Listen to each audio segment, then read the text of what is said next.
My name is Dr. Kurt Belk, and I'm a board-certified emergency physician and the medical director of the Urgency Room. I want to thank you for choosing us as your healthcare provider. The following video offers follow-up care instructions to your recent visit.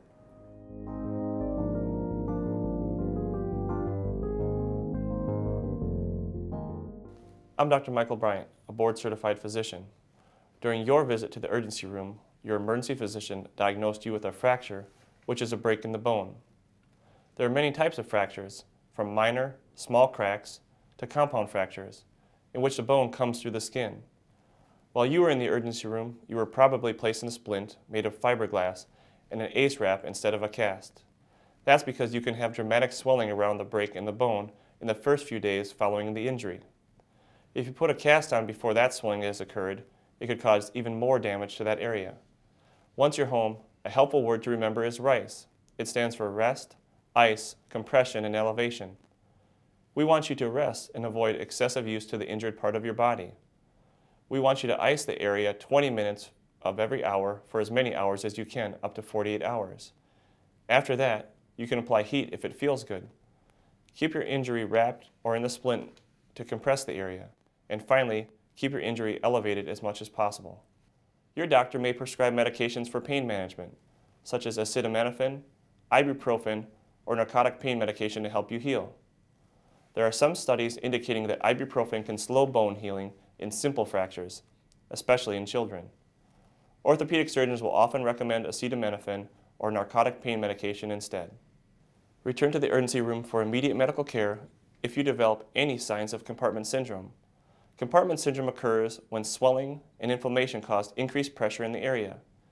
If the blood flow to the compartment is blocked, it can cause permanent injury to the muscles and nerves.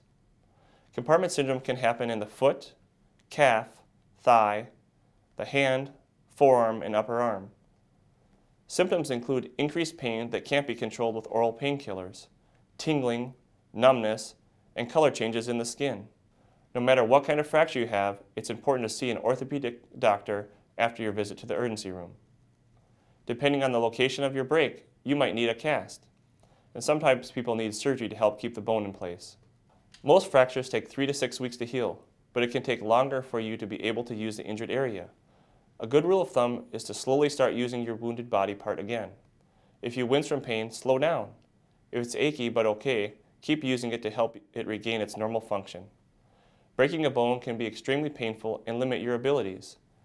If you have questions or are concerned about your health in any way, come and see us. Our job is to help you feel better fast. These videos are intended to provide helpful health information to the general public. They are not intended to be a substitute for professional medical advice. You should not use this information to diagnose or treat health problems, and you should not use these videos in place of a call or visit to a medical professional. Talk with your physician about the proper treatment for your particular condition, and always follow your physician's advice. If you think you need an ambulance or are experiencing a medical emergency, please dial 911 immediately.